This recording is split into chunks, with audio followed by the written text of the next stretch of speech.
gente já tem um plano conceitual, já sabe onde as coisas vão estar, já sabe a proximidade que elas devem ter, o que deve se conectar com o que deve se conectar com o entorno. Agora a gente pode definir esses setores das mais variadas formas, geométricas mesmo. E aí entra na primeira questão. A arquitetura é geometria, é matemática a arquitetura.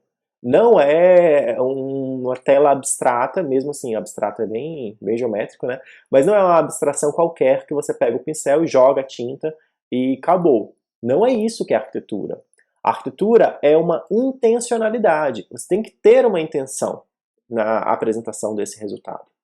E essa intenção para o espaço público, nessa definição ainda preliminar dos setores, é feita por meio de geometria. E é isso que nós vamos ver a partir de agora. Que traçados são esses e como é que a gente define essas geometrias? O importante agora é a gente pensar a geometria desses setores que foram definidos no diagrama conceitual. Vamos lá. Como Hyde define o que é diagrama conceitual? Ele fala assim: à medida que as ideias são refinadas para integrar todos os critérios funcionais e estéticos, os croquis contêm informações específicas sobre a condição espacial, forma, cor, materiais e potencial de uso. Esse croquis que ele define aqui é o que a gente vai estudar a partir de agora. Então já é um detalhamento do plano conceitual que você tinha anteriormente, o diagrama conceitual. Veja o termo, é diagrama conceitual, é um diagrama, primeiro, não é a definição concreta, e ele é um conceito do que você espera que seja. Agora, o croquis já é o resultado do que você espera, já é uma precisão dessa definição. E ele continua. Embora os desenhos iniciais sejam geralmente muito irregulares e muito preliminares, eles precisam mostrar formas, materiais e espaços específicos para avaliação do quem está desenhando. Eles precisam ser autoexplicativos com rótulos muito breves, o muito deveria estar depois. Com rótulos muito breves. O que é isso? E por que está marcado de negrito? A ideia é que a gente consiga agora apresentar um croquis que a pessoa olhe e já consiga entender onde estão esses setores, como que funciona, o que liga com o que. Então tem uma série de regrinhas da forma como representa e, claro, está intimamente conectado com o plano conceitual, então a gente vai ter que, se a gente tiver um bom plano conceitual, a gente vai ter um bom resultado do croquis também. Não necessariamente com diagramação, mas como a organização funcional daquele espaço. Ele continua ainda afirmando na página 20. Uma combinação de desenhos à mão e mecânicos são necessários. Gráficos eletrônicos podem ser muito úteis, especialmente para a produção mais rápida de várias perspectivas de visão. Os desenhos eletrônicos devem ser enriquecidos com adição à mão. O que ele está querendo dizer aqui? A gente vai utilizar, para definir com mais precisão, a planta topográfica que eu já forneci para vocês. Então, tente imprimir. Se você não tem como imprimir, envie para algum lugar de impressão, eles estão enviando para você. Tente encontrar um lugar onde acha essa impressão. E se você não encontrar, às vezes você mora numa região que não tenha, tente copiar esse desenho à mão do croquis inicial. Ou pode usar inclusive a maquete para copiar, né, a topografia. Copie a planta topográfica assim como eu forneci. E a partir disso, botando ela embaixo, é que você vai analisar e começar a fazer esse croquis. Então, a associação de desenhos mecânicos, o mecânico aqui eu já fiz. Então, você não precisa fazer, você não vai precisar usar o computador para isso. O que você vai fazer é utilizar o desenho à mão sobre esse desenho mecânico que está ali. E por que o desenho mecânico, eletrônico, né, como ele chama aqui, ele é útil? Porque ele permite acelerar o processo. Porque imagina, toda vez você ter que copiar essa planta topográfica, né? Não vai ser muito útil, muito rápido, né? E a ideia do croquis é que ele também seja um pouco mais lento do que o plano conceitual, mesmo porque nesse diagrama conceitual a gente já teve as conexões com tudo, agora a gente precisa mais se preocupar tanto com essa integração com o entorno, porque já está resolvido, né? E a gente só vai agora adequar à realidade geométrica daquele espaço. E é rápido, continua sendo rápido, porque a gente ainda vai definir uma geometria inicial para depois a gente começar a detalhar e decorar toda essa geometria inicial. Então, claro, por isso que ele diz que os desenhos eletrônicos devem ser enriquecidos com os desenhos e adições à mão. Bom, esse é o nosso plano conceitual, não é? Não é o croquis, ainda é o plano conceitual. Nós temos aqui a biblioteca, nós temos uma sala de reuniões, uma praça central, a conexão, ó, o trânsito por onde passa, né? Circulação de pedestre, a conexão entre ele e os setores e a conexão entre os vários setores que estão aqui, né? Praças menores, bom, vários setores estão aqui e organização. De que forma a gente pode tornar esse espaço agora adequado à implantação efetivamente? E aí a gente tem isso. Essa definição, esse é um croquis. Esse croquis, ele atende às necessidades daquele plano conceitual. Vamos comparar? Olha só, eu tinha aqui no plano conceitual uma linha que indica uma circulação de pedestres, né? Que estrutura o espaço, inclusive. Olha aqui a circulação do pedestre, passando e caminhando. Tem inclusive uma ponte, depois segue. Nós temos aqui, ó, uma área de exposição.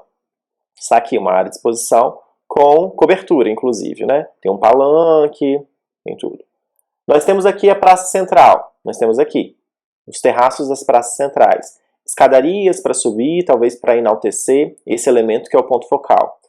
Lembra da indicação de barreiras? Olha aqui a indicação de barreiras, não é? Aqui, claramente indicado. Olha aqui a indicação das barreiras implantadas com maciços arbóreos. Não é? Então, quando uma colega perguntou no chat se a gente já coloca aqui o maciço arbóreo, a gente não coloca aqui o maciço arbóreo do próprio setor, exatamente porque o croquis vai indicar onde vai estar exatamente esse maciço arbóreo. Né? Então, a gente tem, e aqui, ó, praças menores. A gente tem aqui a praça menor, que inclusive ó, tem uma barreira aqui. Olha o maciço arbóreo indicando a barreira e evitando que esse fluxo de ligação entre a biblioteca e a administração seja combine com a circulação do pedestre e do fluxo dos usuários. Olha que interessante ficou esse resultado. A partir do plano conceitual, diagrama conceitual, nós temos um fluxo que não vai se conectar com o outro. Colocou uma barreira aqui para não conectar efetivamente. A gente coloca um canteiro, efetivamente, para não conectar. Agora, acho que deu para entender então que um é derivado do outro. O croquis se derivou do diagrama. Mas aí eu me pergunto, né? Esse ponto de interrogação que está aqui. Como é que a gente chegou daqui para cá? Essa é a dúvida central, né? E os próximos minutos da nossa aula vão ser dedicados a entender esse ponto de interrogação. Como a gente sai disso para isso, né? E a gente tem que admitir, é um ótimo projeto. É uma ótima apresentação do resultado do croquis, né? E já dá uma boa indicação para a gente caminhar para o anteprojeto e definir exatamente como vão ser essas medidas todas. A gente faz isso a partir da definição do traçado. Essa é a técnica que nós vamos utilizar. Então, isso daqui é um traçado de uma geometria desse diagrama conceitual. E aí, esse traçado que vai ser o nosso objetivo de análise agora. Então, eu gostaria até de perguntar a vocês, e aí eu não precisa nem responder no chat, mas que traçado é esse? Por onde a gente começa a definição desse traçado? A gente consegue reconhecer algum padrão geométrico aqui? Vocês conseguem perceber se há um padrão geométrico? Ah, professor, esse caminho é mais estreito, esse é mais longo, não é maior, mais largo, aqui vai aumentando e diminuindo, esse daqui, não consigo perceber uma geometria ali não. Aqui parece bastante aleatório, não é? Não há nada de aleatório dentro desse desenho. Pelo contrário, vocês conseguem perceber algum tipo de conexão entre esse traçado do Hyde e esse projeto que está aqui do lado? Que eu peguei na internet mesmo? Existe algo em comum entre esses dois? Ah, professor, aqui eu consigo, aqui também tem um caminho mais estreito, outro mais largo, não é? Tem umas linhas retas que se combinam. Qual é a conexão entre esse croquis e esse anteprojeto que está aqui do lado? A geometria do traçado. Todos eles têm uma intencionalidade muito clara. Todos eles utilizam o traçado 135 graus. Grande parte dos ângulos que são formados por esses encontros de canteiros e de caminhos formam 135 graus. E essa é a geometria. A geometria ela não precisa ser rígida, ela não precisa ser quadrados ou círculos somente, ou triângulos, né, que é a principal geometria que a gente aprende lá no ensino médio. Aqui a gente explora essas geometrias e essas formas. A arquitetura é isso, é explorar formas. E é isso então que a gente vai trabalhar a partir de agora. Que formas são essas? Como a gente pode explorar e alcançar o máximo, explorar o máximo dessas formas geométricas para alcançar algo que é assim, interessante, que leve o usuário a perceber o espaço de forma sensorial e compreenda seus elementos e a sua organização, mas sem ser enfadonho.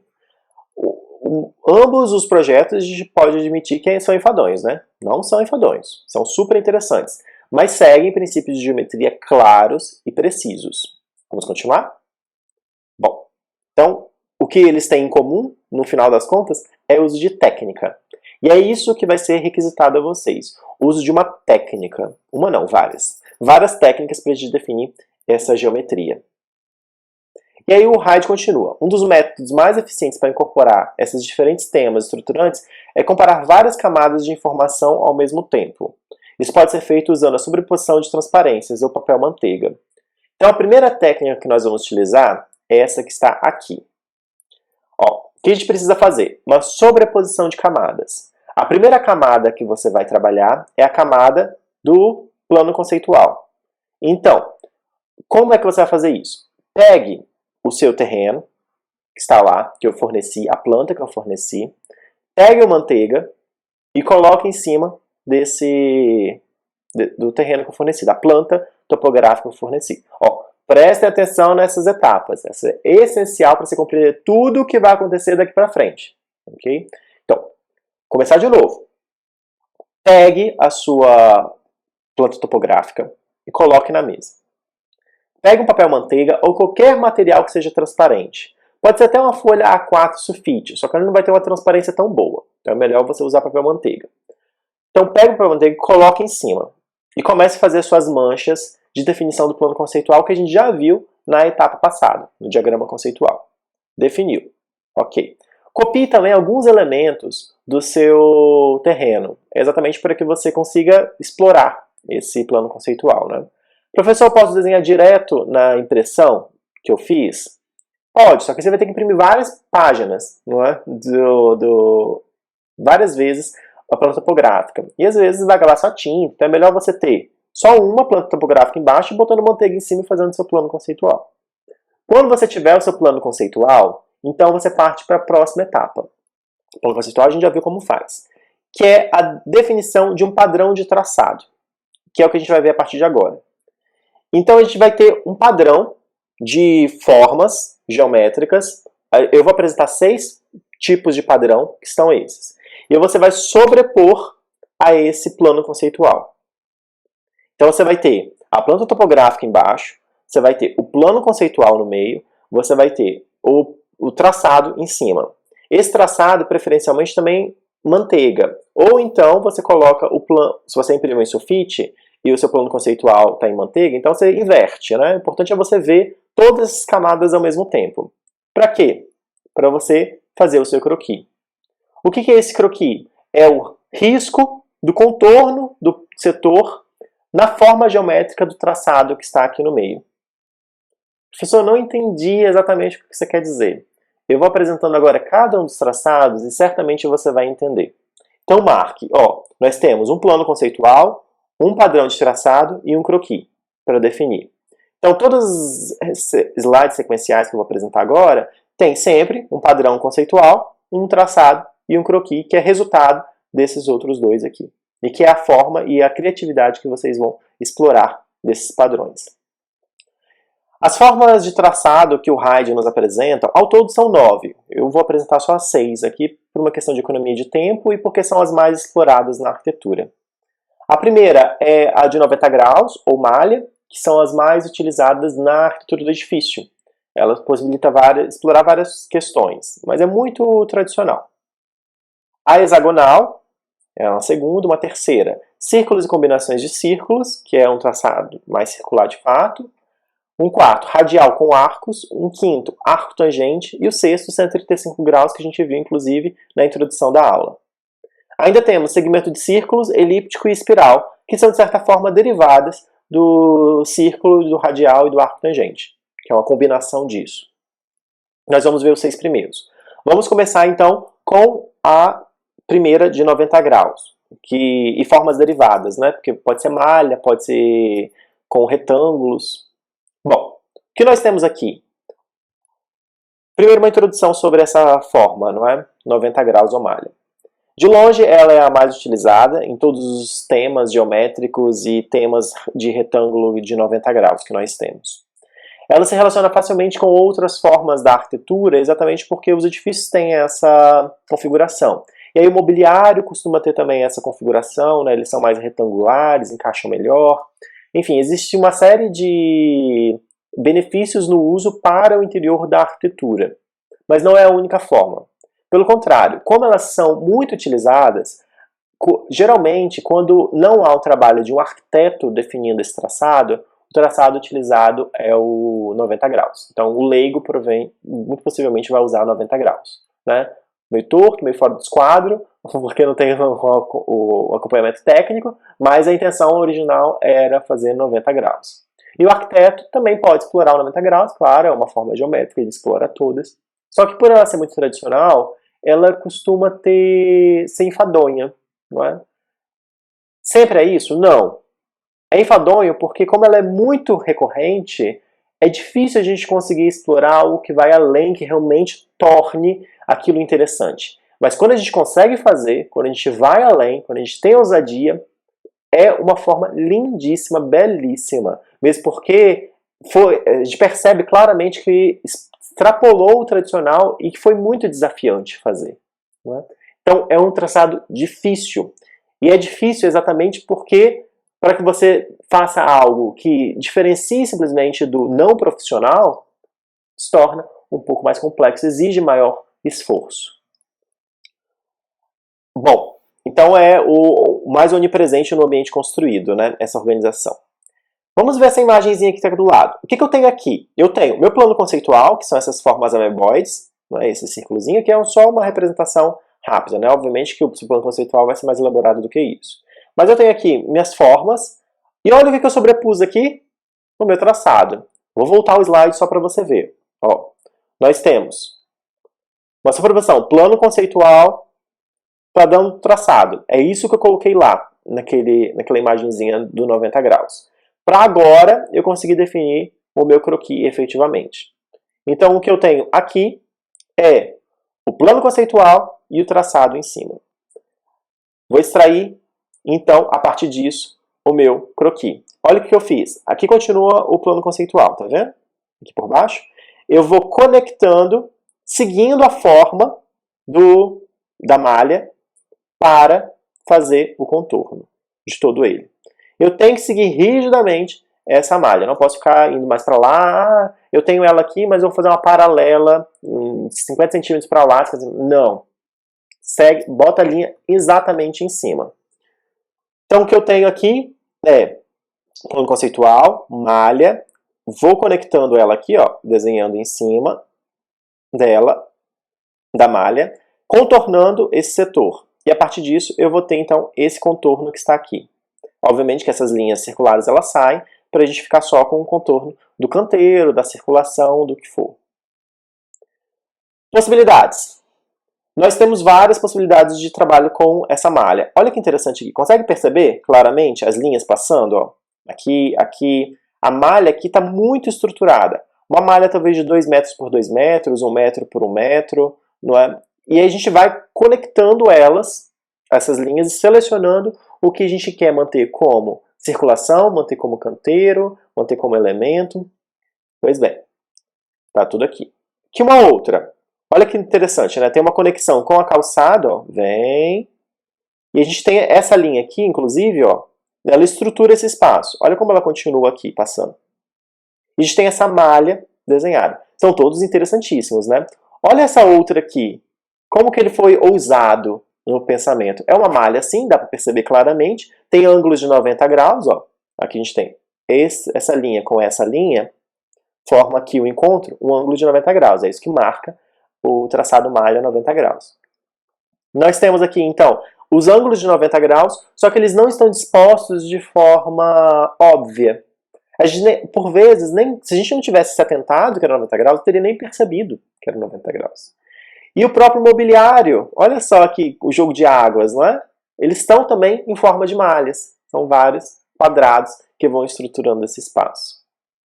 Aqui eu apresentei alguns, e claro, você vai ter a possibilidade de ver muitos outros. Eu tenho um Pinterest com todos os tipos de traçado, com muitas imagens. Tem quase 200 imagens lá com formas e traçados diferentes, para você se inspirar e entender melhor como funciona cada um desses traçados. No caso do traçado em malha, o endereço é esse que está aí na sua tela, basta você entrar depois. Eu também coloquei no link daqui da descrição um link direto para o Pinterest, onde você tem a possibilidade de ver esses outros traçados.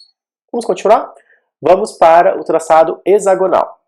Então, malha é muito comum, provavelmente vocês já utilizaram lá na disciplina de PA, por isso que eu não vou explorar tanto o malha, não é? Porque provavelmente é o que você já sabe fazer. O hexagonal não. O hexagonal começa um nível de complexidade um pouco maior.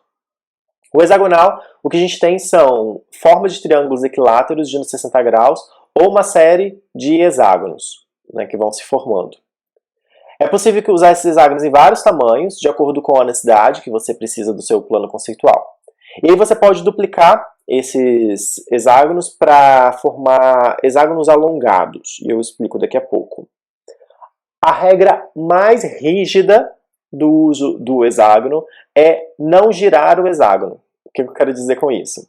Eu tenho aqui um hexágono, né? E perceba que todos estão apontando para cima, ou para baixo, depende do seu ponto referencial. Desculpa, passei. Ou do seu ponto referencial, né? Tem aqui os ângulos, estão apontados para cá. Você não pode pegar um desses hexágonos e girar ele. Então, um lado do hexágono está apontando para cima, o outro está apontando para o lado, outro está apontando para outras direções.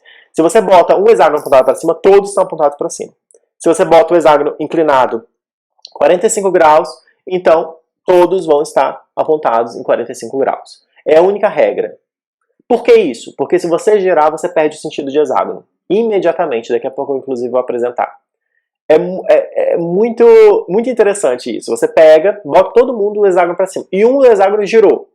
Se ele tiver um porte um pouco maior, você vai sentir a diferença. Assim, perdeu praticamente o sentido. E aí entra uma outra questão. Um traçado, você tem que conseguir reconhecê-lo. Esse vai ser o processo avaliativo, inclusive, dessa parte da atividade.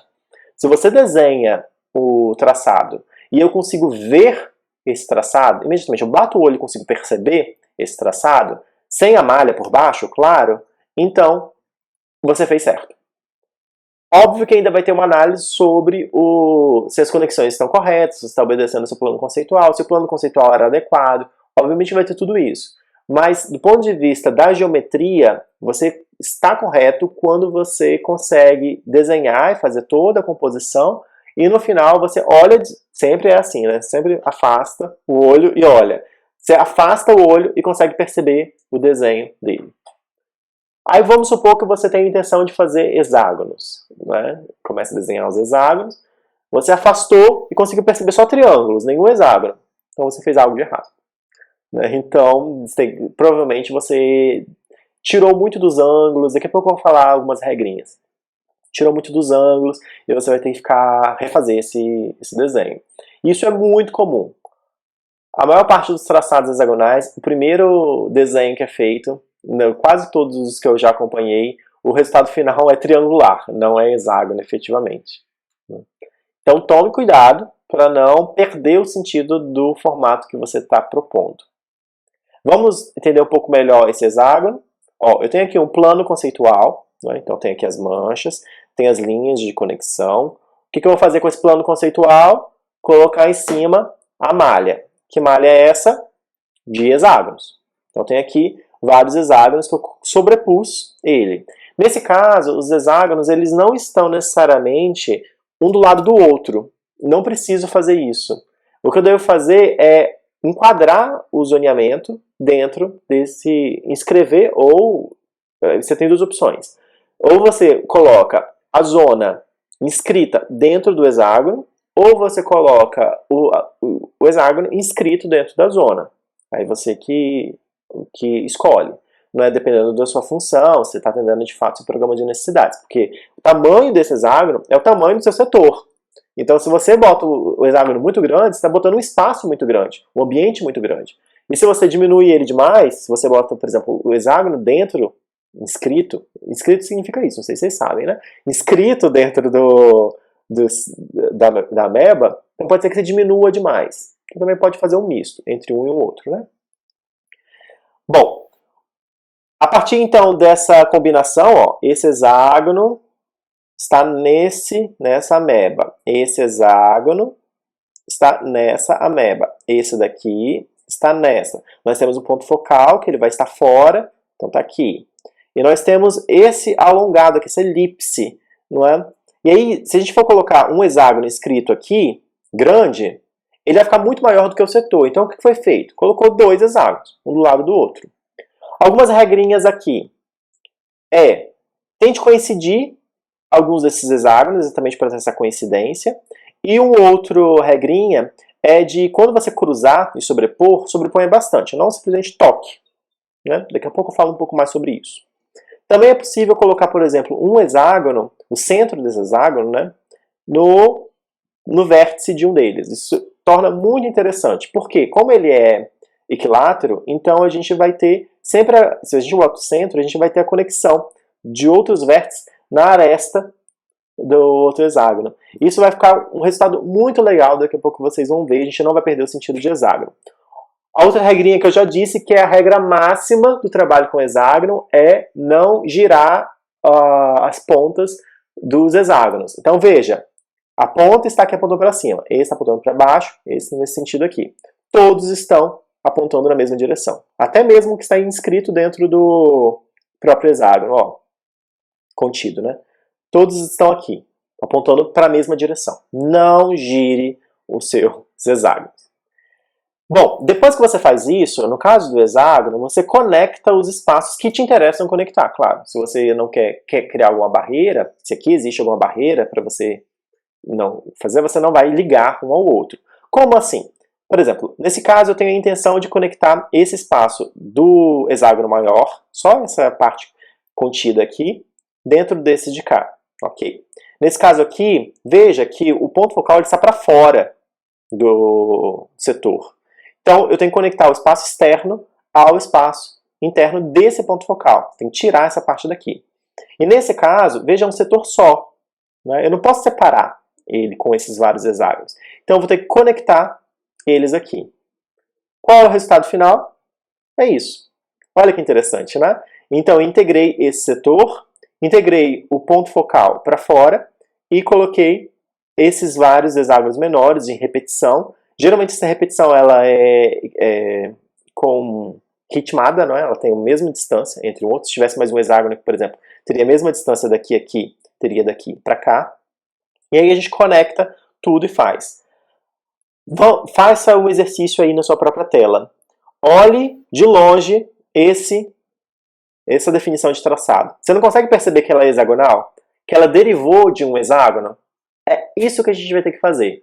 Uma derivação do traçado original. A gente vai ter que olhar e ver, de fato é. E olha que forma interessante, né? Uma geometria super interessante aqui. Ela é recortada, ela tem esses elementos de aqui. E ao mesmo tempo, olha, o resultado que a gente pode gerar com os hexágonos. A gente consegue essa definição dos espaços, essas reentrâncias, no caso do hexágono, que a malha é mais difícil a gente fazer, porque a malha ela é mais linear, não é? Então a gente diminui um pouco essa possibilidade de fazer essas reentrâncias, que são muito convidativas para a permanência do público. Então, por exemplo, vamos dizer que você tem aqui a passagem, né? Estou passando. Sai daqui, vai passar e vai caminhar para lá. Se eu só tenho a intenção de sair desse espaço para ir para esse espaço, então eu vou caminhar direto, né? E não vou ter nenhum tipo de barreira para ele, tudo bem. Mas caso eu encontre um amigo passando aqui no sentido contrário, ou que estava atrás, me chamou, aonde é que eu vou ficar conversando com ele para botar o papo em dia? Vai ser no meio do caminho? Provavelmente não. Se eu ficar no meio do caminho, as outras pessoas passando vão me atrapalhar, ficar ali conversando no estilo de permanência, e eu atrapalhando a circulação. Então a tendência vai ser diminuir essa permanência do usuário nesse espaço. Não é? E a ideia é que a gente fixe a pessoa dentro da sua praça. Não é a praça simplesmente para se deslocar para outro espaço. A gente está projetando um espaço de qualidade, para a pessoa ficar ali dentro. Essa reentrância aqui, então, permite que, caso eu encontre ele aqui, ó, eu entre na reentrância e fique aqui esperando ele me conversar até depois de desfazer a conversa e já para cada um seu destino. Olha outras formas de posição, então, dos traçados do hexágono. Eu posso pegar um hexágono e conectar as arestas. Eu poderia conectar aqui ou aqui. Eu poderia afastar um pouquinho, ó. Ou poderia deslocar. Aí, nesse caso, eu tenho um espaçamento quase que regular entre um e o outro, né?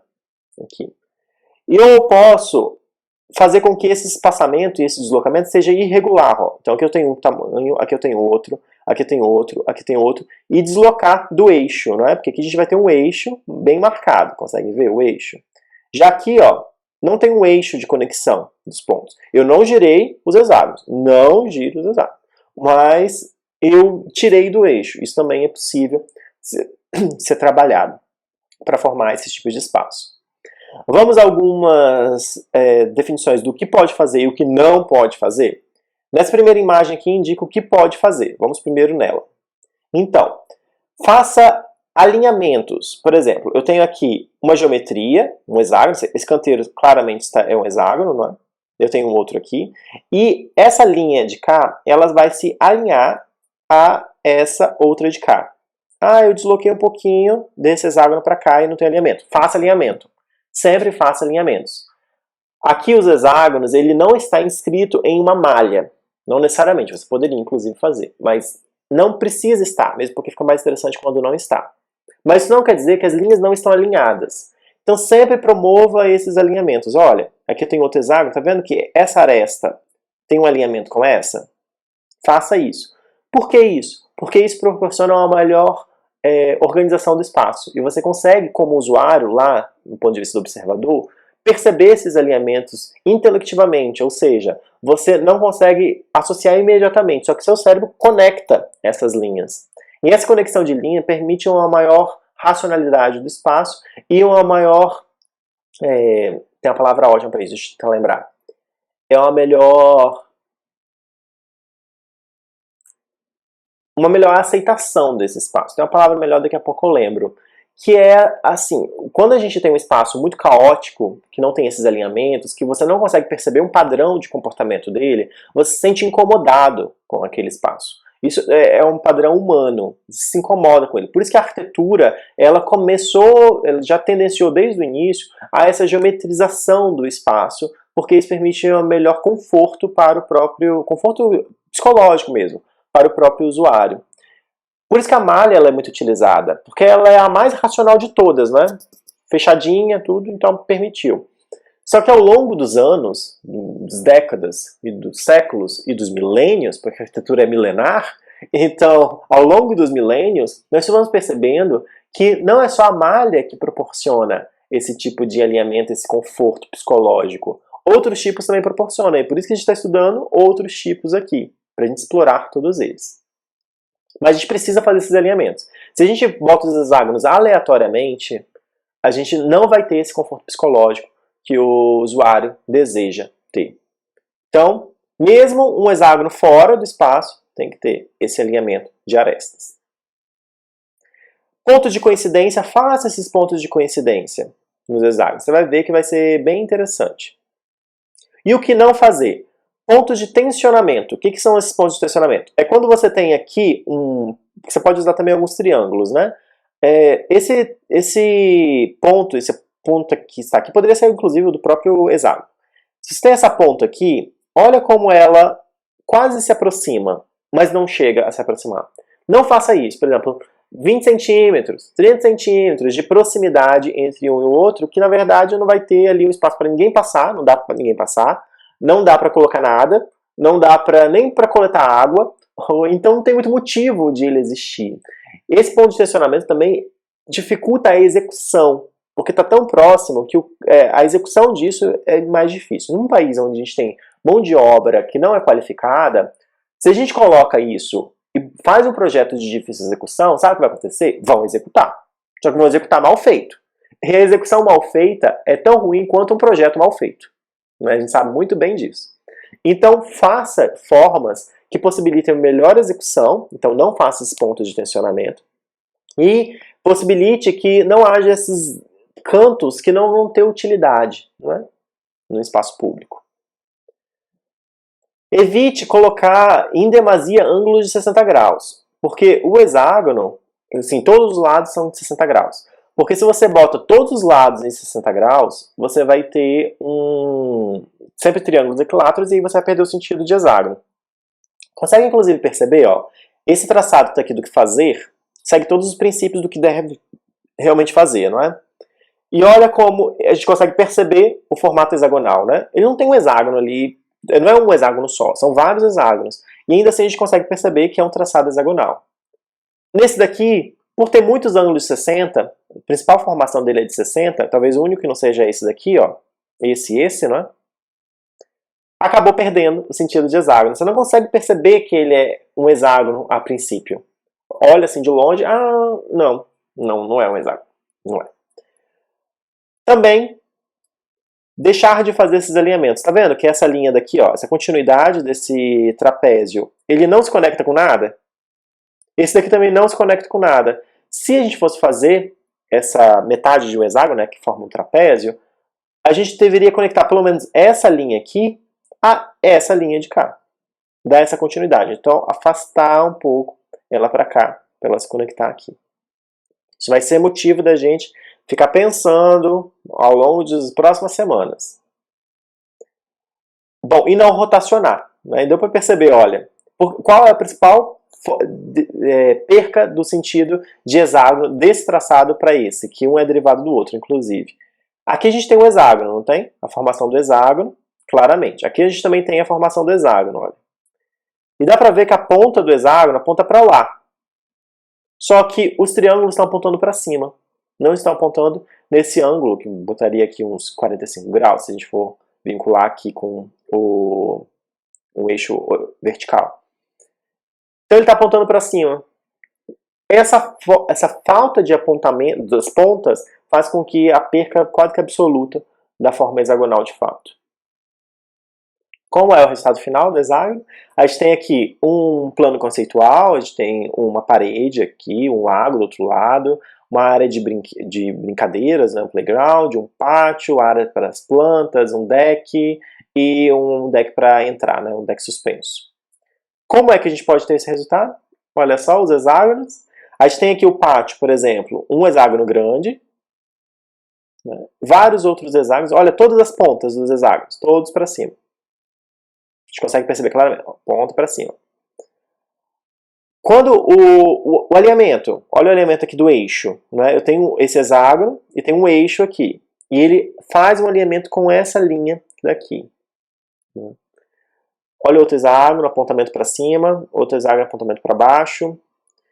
Então, a gente consegue fazer esses alinhamentos todos. Olha, essa linha daqui se alinha a esse de cá. Né? E isso dá o sentido, de fato, de hexágono para esse traçado. Então a gente faz o plano conceitual e depois segue esses princípios, essas regrinhas que a gente consegue, de fato, trazer. Onde está a criatividade aqui?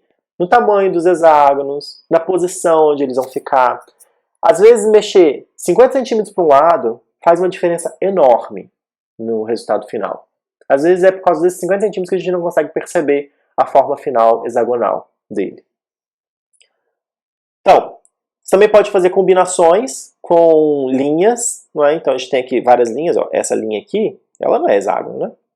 Mas a gente estabelece essa conexão de linha exatamente para que a gente consiga também se conectar com o entorno, né? Porque às vezes só hexágono a gente não vai conseguir conectar efetivamente com o entorno, que tende a ser muito mais malha.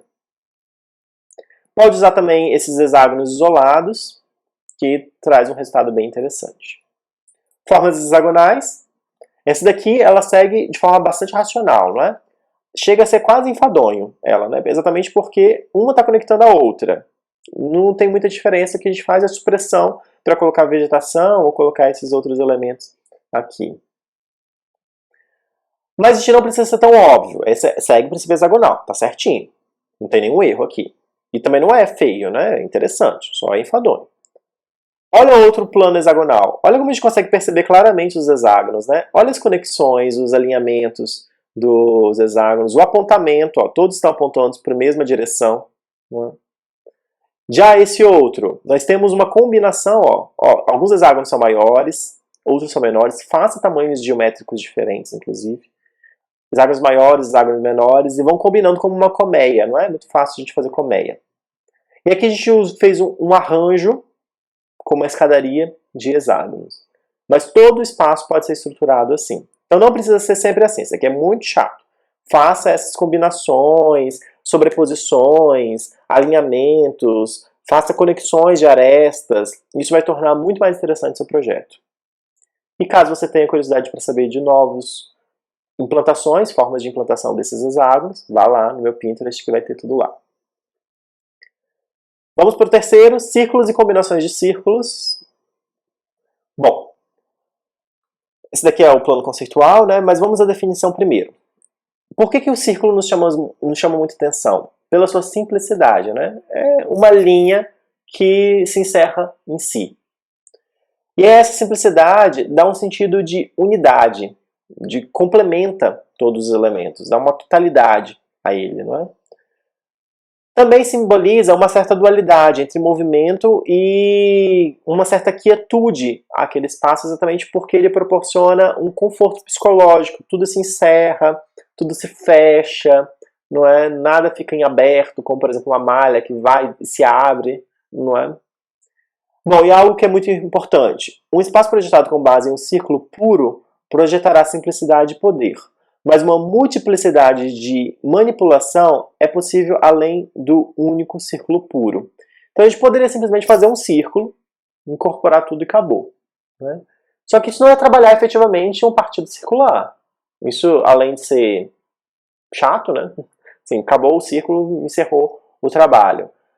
Se torna uma apreensão muito rápida. Não desperta interesse para a gente investigar essas formas. A ideia de todos os traçados é que a gente consiga perceber claramente que traçado é de imediato, mas que tenha variedades para a gente ir explorando e compreendendo as nuances desse traçado. Então vamos começar aqui a definição desse traçado. Ó, eu tenho aqui os vários círculos, amebas, de forma do plano do diagrama conceitual. O que eu faço? Começo a fazer um desenho aqui de um círculo para incorporar eles, né? E vou fazendo de todos os demais. Aqui, aqui, todos eles. Quando eu fizer isso, o que eu vou ter são esses círculos aqui, né? Vários círculos, ó, o desenho aqui que eu desenhei. Desses círculos, o que eu vou ter é a definição, de fato, dos espaços geométricos que eu tenho que trabalhar. E por fim, o que eu tenho é a definição do canteiro e das áreas de circulação. Olha que interessante, né? Eu saí então do plano conceitual, defini os meus círculos de definição da geometria, tenho a forma e contorno essa forma para definir esse canteiro que está aqui. E claro, eu vou ter que fazer algumas conexões, às vezes secando esse círculo, né? Lembre-se que existe esse termo, é uma secante. A linha secante é que corta um círculo. Então eu vou ter essa secante sim para fazer a conexão com o entorno, principalmente se ele for malha. Como que essa secante vai funcionar? Centro de um dos círculos, tem que escolher, e você faz um raio. Olha, a gente está trabalhando tudo geometria. Quem não prestou atenção na aula de geometria lá no ensino médio, agora vai ter dificuldade, hein? A gente vai ter um raio aqui, e olha como que o caminho ele é estruturado a partir desse raio. Né? Então a gente pode trabalhar o raio ou uma secante. O raio ela é mais fácil de a gente trabalhar e gera resultados melhores, geralmente. A secante a gente tem que trabalhar muito bem para não desfazer a relação do círculo, porque é muito fácil numa secante a gente desfazer. Bom, a ideia também é que a gente varie aí o que fazer e o que não fazer, não é? Vamos variar o tamanho dos círculos, tá? Não é botar todos os círculos iguais, do mesmo tamanho. Mesmo porque as zonas têm tamanhos diferentes, né? Os setores, ambientes, todos têm tamanhos diferentes. Os círculos vão ter uma dimensão próxima a esses tamanhos diferentes. O que fazer ainda a gente pode fazer assim como no hexágono, fazer um eixo no círculo maior e deslocar os centros, porque o centro do círculo maior está aqui, né? A gente desloca o centro dos demais círculos para uma posição X. E aí a gente vai deslocando todos eles regularmente e a gente tem esses encontros que são variáveis. Isso torna o espaço um pouco mais dinâmico, né, do que simplesmente ter um centro e tudo vai sendo estruturado a partir desses círculos concêntricos. Aqui não é círculo concêntrico. Não pode fazer círculo concêntrico? Pode, mas é variar. A ideia é a gente trazer dinamicidade, explorar essas formas o máximo que a gente conseguir explorar. Uma outra é que essa dinâmica de círculo não vai ter um espaçamento regular. Né? A gente tem o eixo, que está aqui, só que o espaçamento entre esse e esse é diferente, enquanto aqui o espaçamento entre esse e esse são iguais, que é igual a esse, que aí não tem como, vai ser um pouco diferente em relação ao centro. Mas aqui é diferente, ó, diferencia essa distância entre a aresta do círculo e essa, né, quer dizer, a circunferência, esse círculo tem circunferência, então essa circunferência e a circunferência daqui é diferente, desse ponto de circunferência a esse ponto de circunferência é diferente.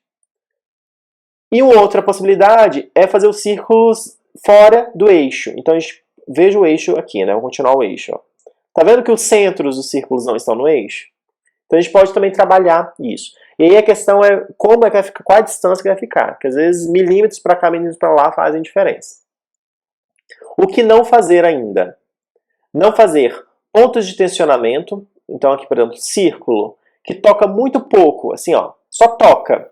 Um círculo tocando o outro na circunferência. Não faça isso. Da mesma forma, o que você vai conseguir implantar aqui?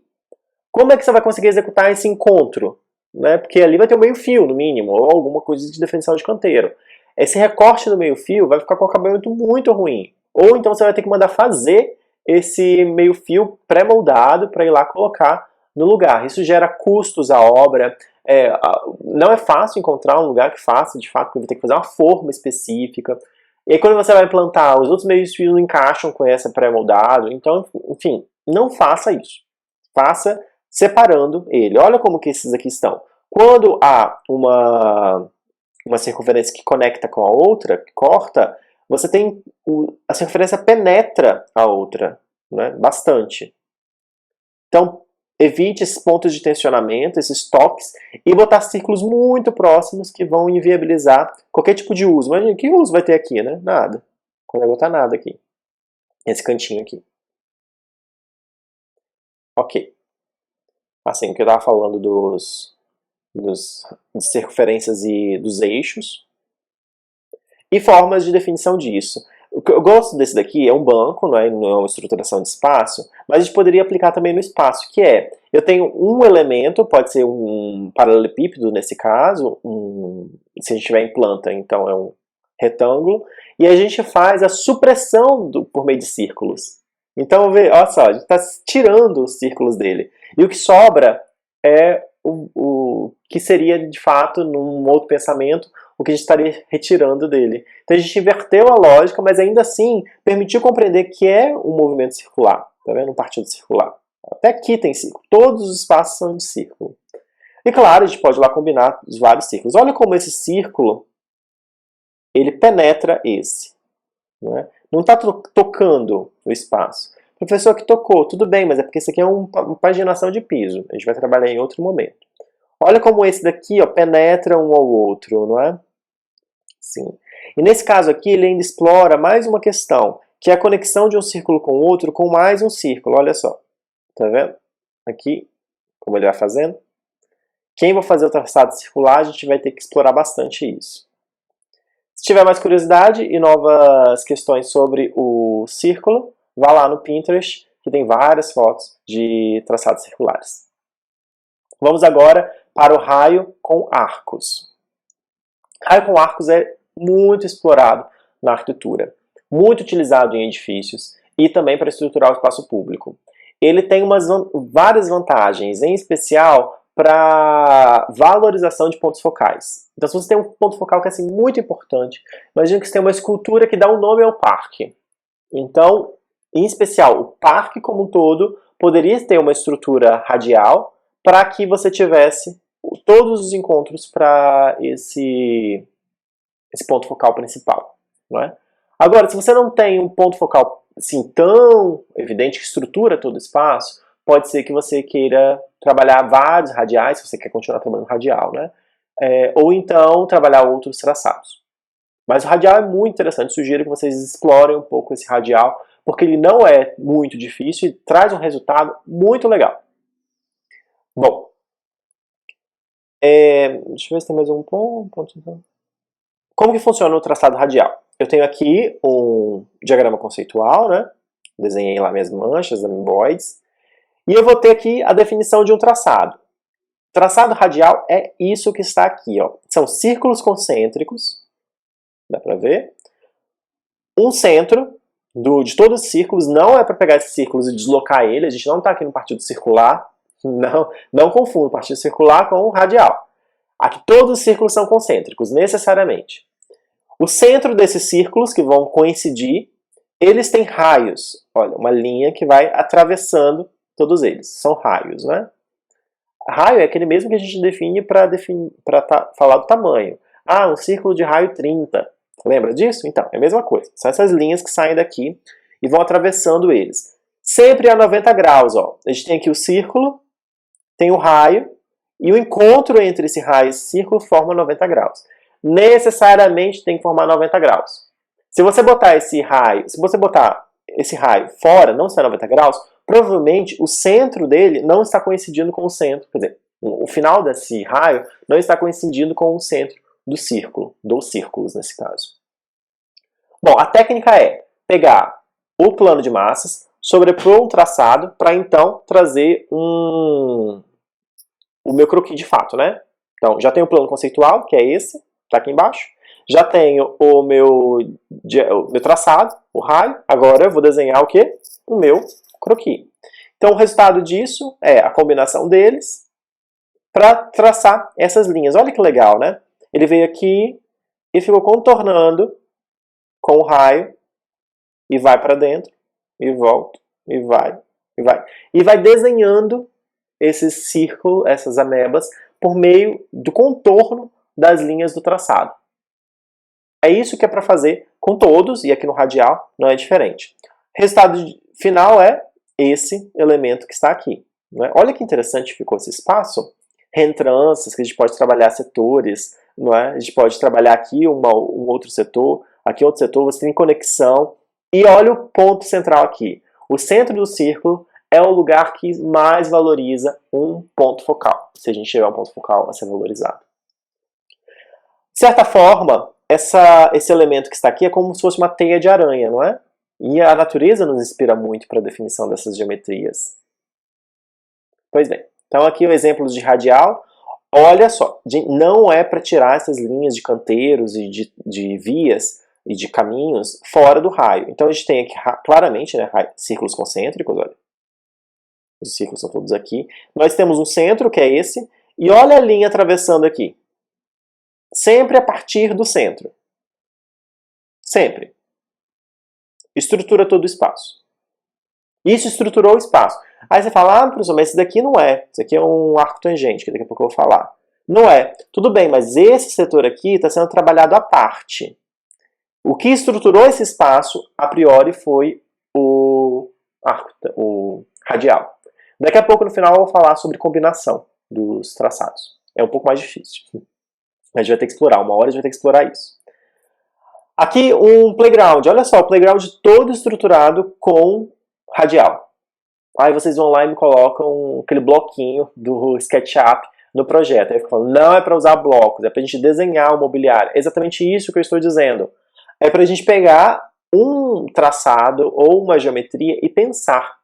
Gente, depois que a gente olha esse playground que está aqui, aqueles balanços e escorregadores que tem nos bloquinhos do AutoCAD, do SketchUp, e que a gente inclusive fica vendo aí pelos parquinhos no Distrito Federal, se tornam chatos, se torna precário, se torna amador, chega a se tornar amador, não é? Depois que você olha uma possibilidade de definição de um espaço como essa.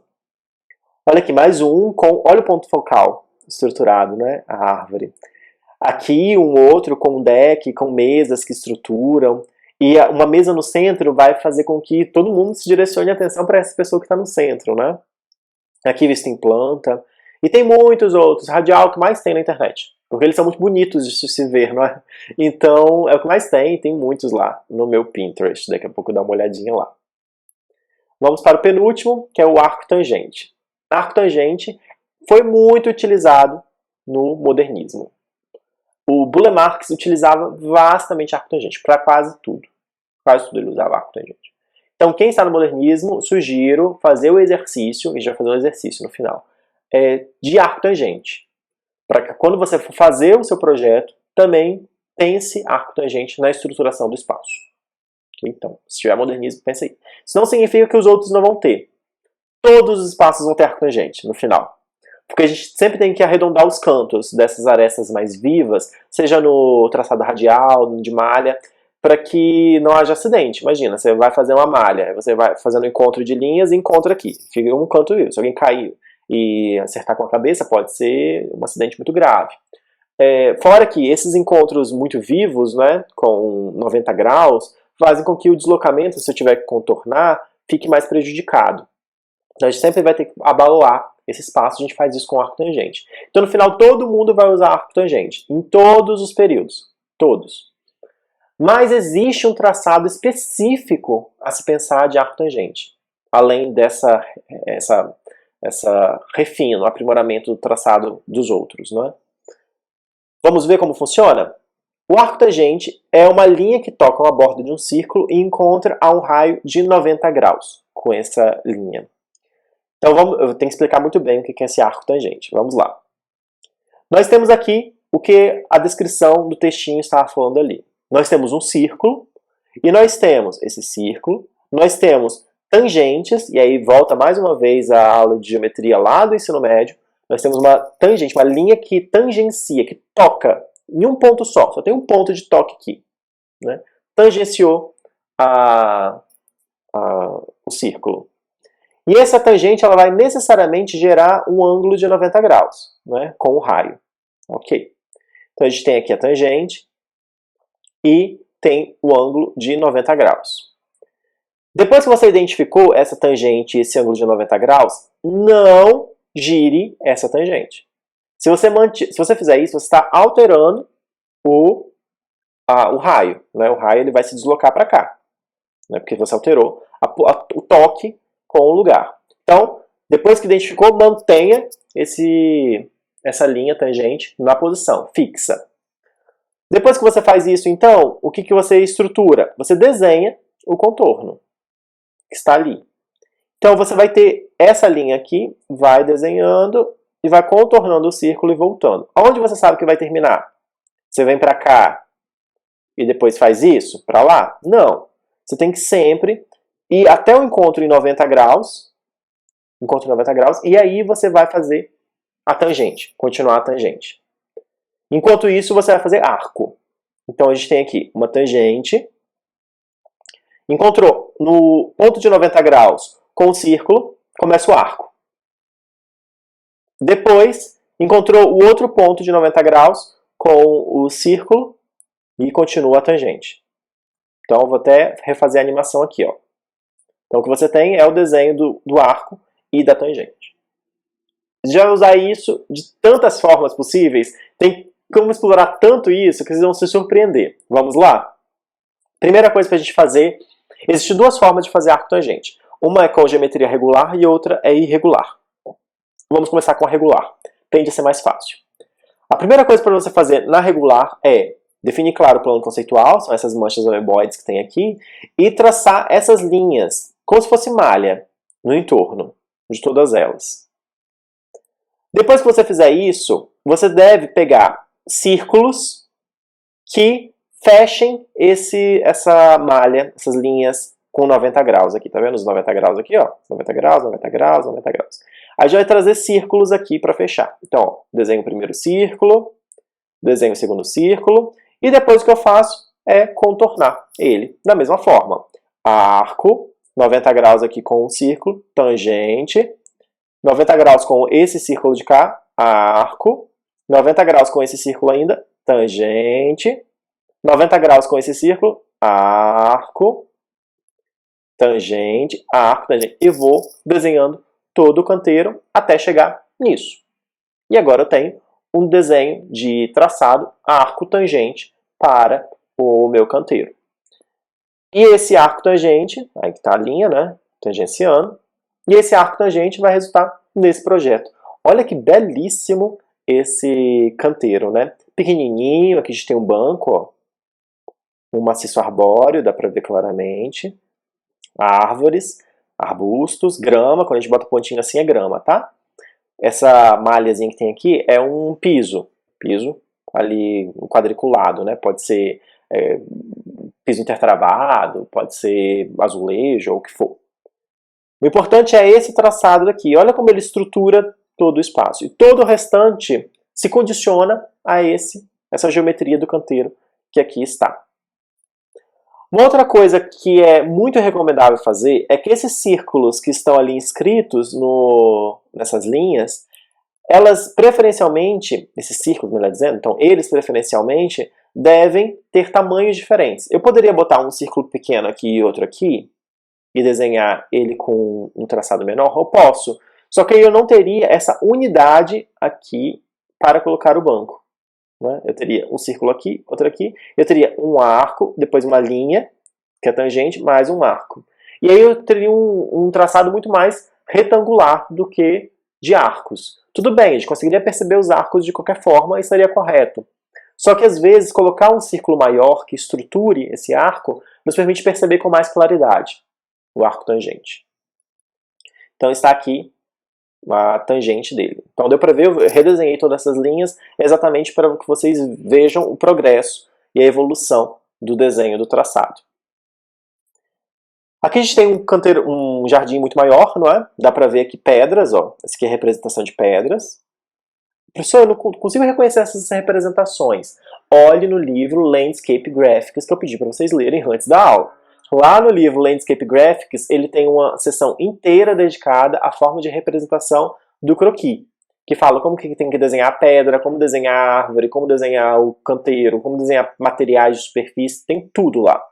Então, olhe para você apresentar o resultado disso também a partir disso. É leitura obrigatória. E é tudo em imagem, tá em inglês, mas é tudo em imagem. Você consegue entender claramente. E aqui você tem, então, o desenho do arco tangente. Conseguiram perceber de imediato, antes de eu desenhar?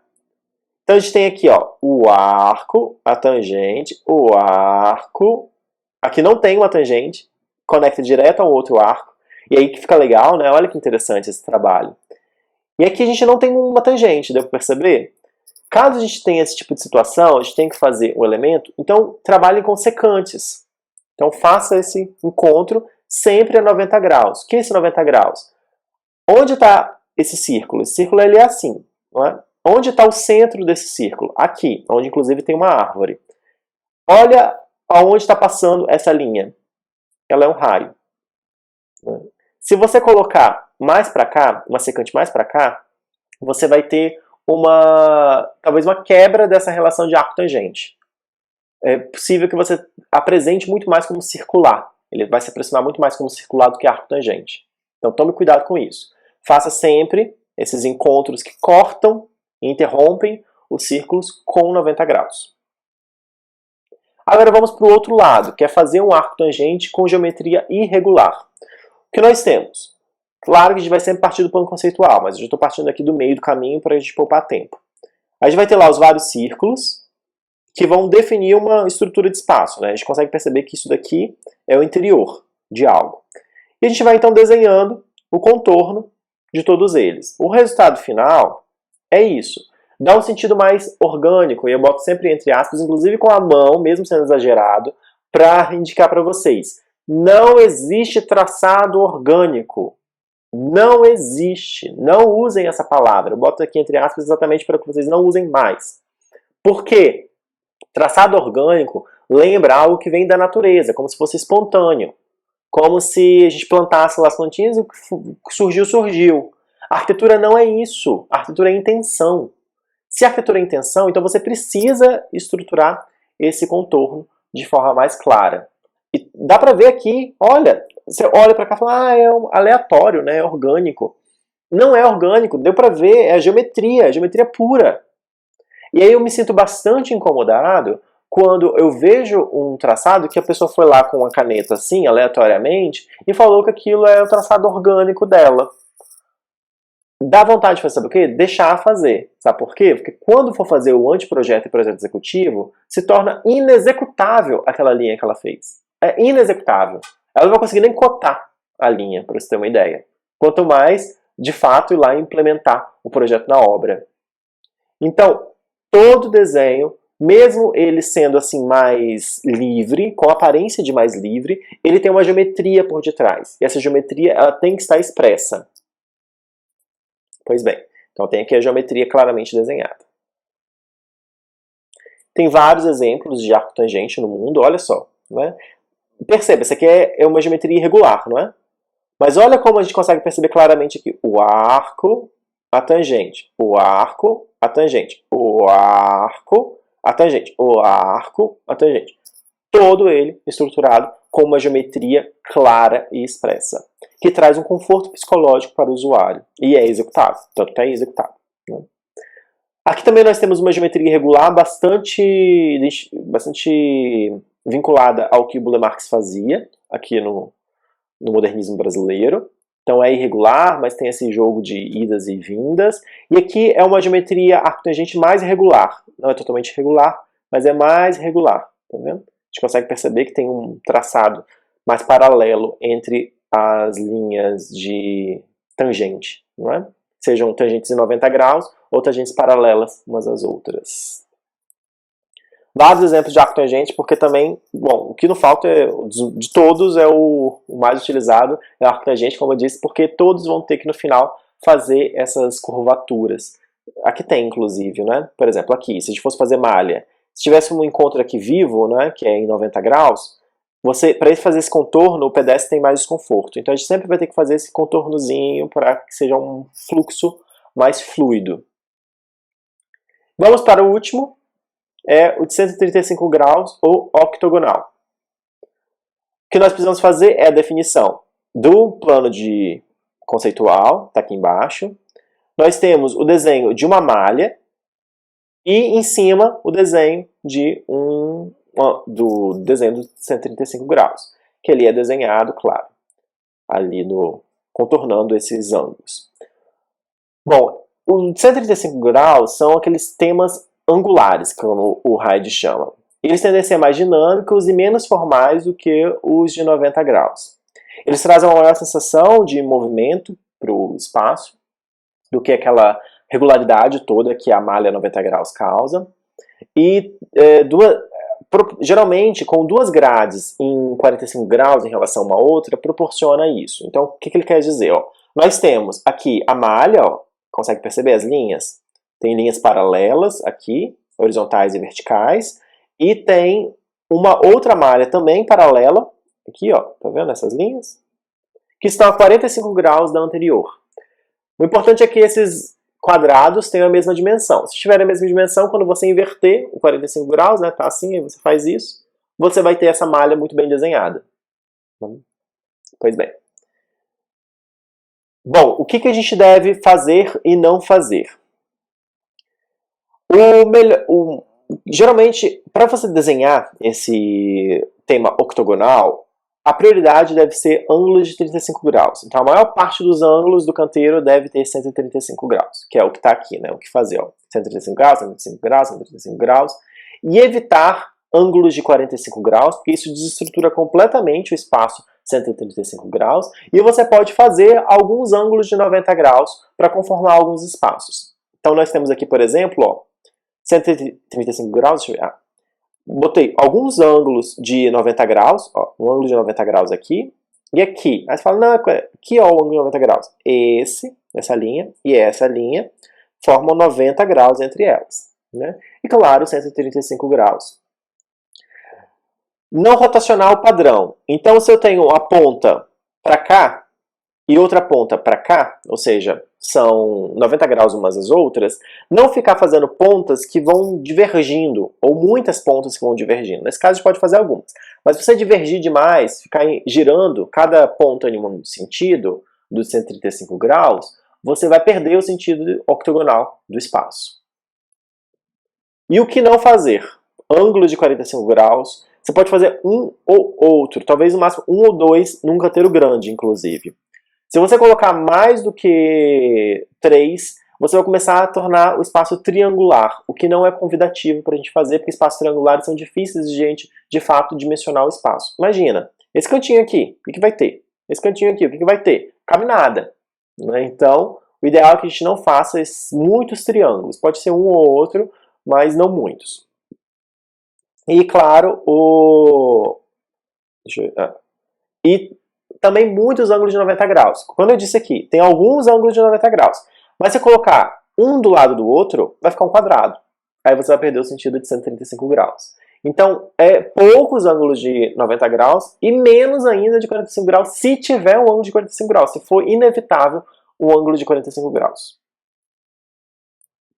Então, alguns tipos de traçados, olha que interessante, né?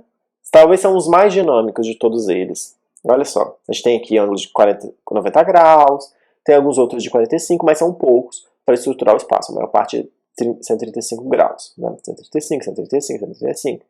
Aqui, 135. Aqui a paginação de piso, olha só. Não é? Numa cidade mais acinzentada, um trabalho com paginação de piso de 135 graus trouxe muita dinâmica para o espaço. Não são só as cores que estão trazendo essa dinâmica. A forma geométrica do paginação de piso também traz essas dinâmicas. E claro, você sempre vai ter mais traçados octogonais 135 graus lá no meu Pinterest. O link está aqui embaixo. E a gente pode fazer combinações, agora caminhando para o encerramento. Combinações desses traçados. E aí eu vou convidar você, vou dar um tempinho, no máximo 2 minutinhos, para vocês me apontarem quais são esses traçados que estão aí. Ó. A gente tem aqui o plano conceitual. Pega aí seu caderninho, vamos fazer esse exercício. Tem o plano conceitual. Que traçado é esse primeiro aqui? Consegue identificar? Será? E esse segundo? Que traçado é esse? Consegue identificar com claridade? Todos são derivados desse plano conceitual, dá para perceber? Vamos avançar. E esse terceiro? Consegue perceber qual que é o traçado?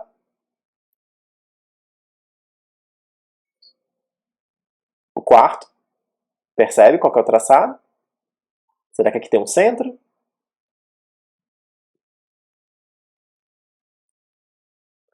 Então dá para perceber que a partir de um mesmo plano conceitual, você pode fazer muitos tipos de traçados diferentes. E esse quinto? Percebem qual que é o traçado?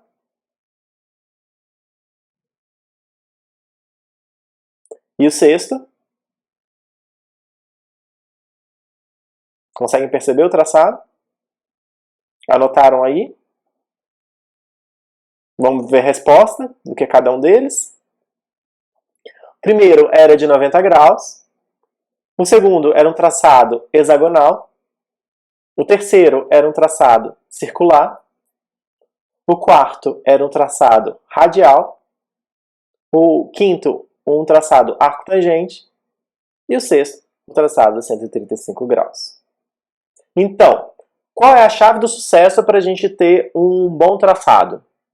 É fazer vários. E é isso que vai ser requisitado na atividade dessa parte da aula. Vocês vão fazer um plano conceitual, várias versões do plano conceitual, e depois vocês vão fazer, no mínimo, 4 tipos de traçados diferentes para o mesmo plano conceitual que nós vamos decidir. Na próxima aula, vocês vão trazer o plano conceitual para a orientação. Então, tragam as várias versões, a dupla, vai ser em dupla, né? Então, o exercício é individual, vocês vão entregar individualmente. Na orientação é que a gente vai discutir isso em dupla.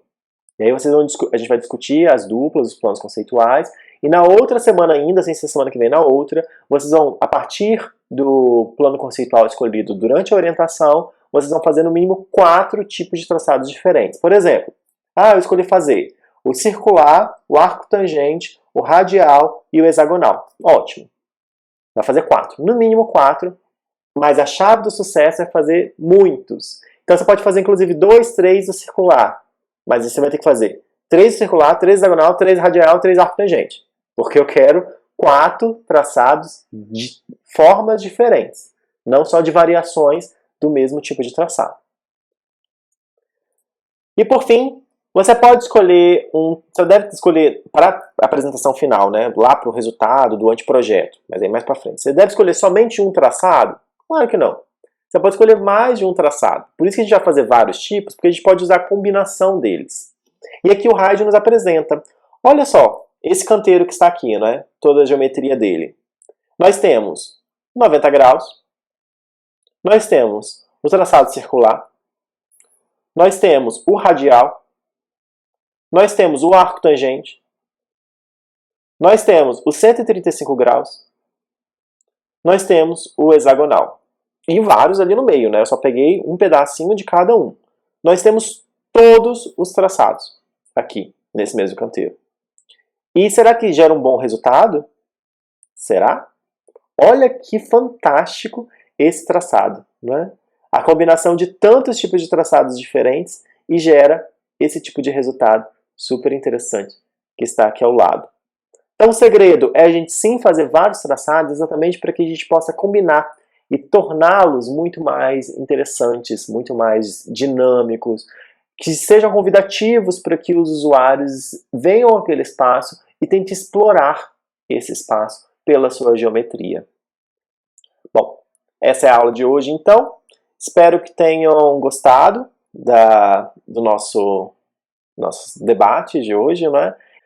Então, só para fortalecer e fixar de novo, o exercício dessa semana é fazer o plano conceitual. Faça vários planos conceituais. Está tudo explicadinho lá no nosso Google Sala de Aula, quantos tem que fazer, o que tem que fazer, como vai fazer, se é individual, onde tem que entregar, como tem que entregar. Está tudo explicado na sala de aula, basta ler. E depois que você fizer o plano conceitual, a gente vai orientar na semana que vem.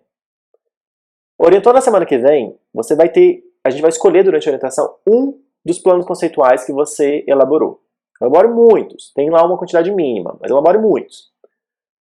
A gente vai escolher um.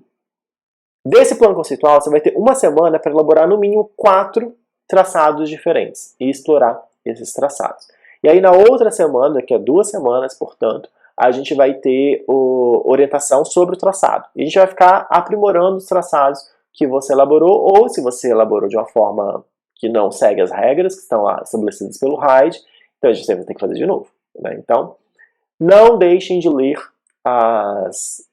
o material do RAID. Os 2 materiais são riquíssimos. Eu coloquei, inclusive, na atividade qual é a página onde tem isso, porque o livro é, inclusive, maior do que o que eu passei aqui. Tem muito mais coisa para ser explorado em um outro momento.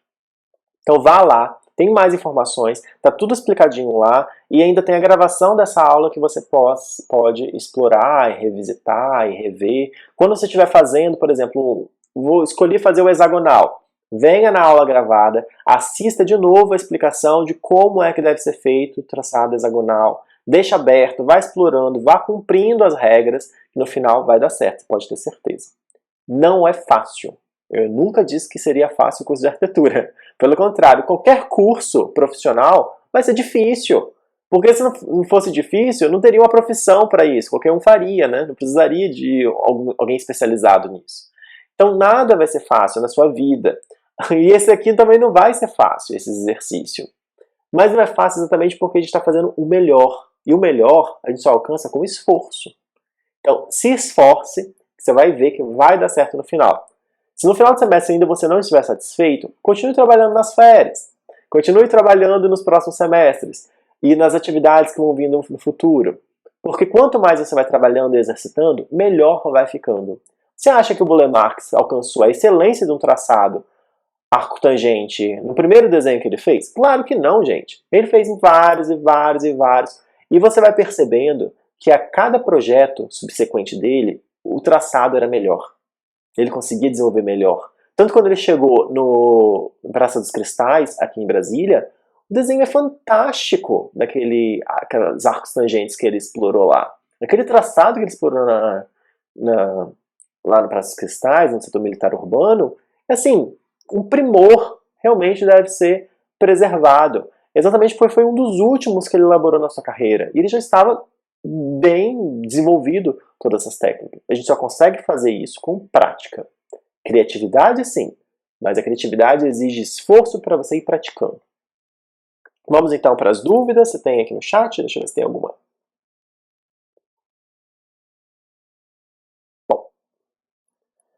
Hum, não, não ficou nenhuma dúvida? Ninguém mais escreveu? Ou será que minha janela não atualizou? Deixa eu atualizar aqui para ver.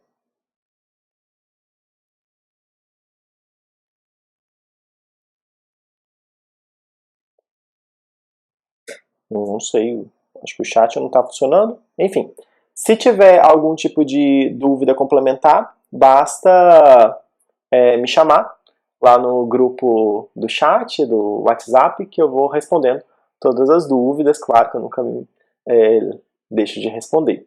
Mas primeiro tente explorar o plano conceitual, tente fazer o máximo possível, o máximo desenvolvido que você conseguir fazer e traga para a orientação. A orientação é exatamente para isso, para a gente debater.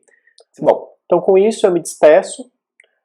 Se, como eu disse, ficar dúvidas de forma geral, só colocar lá no grupo do WhatsApp que eu vou respondendo então. Tchau para vocês e até a orientação da semana que vem, então.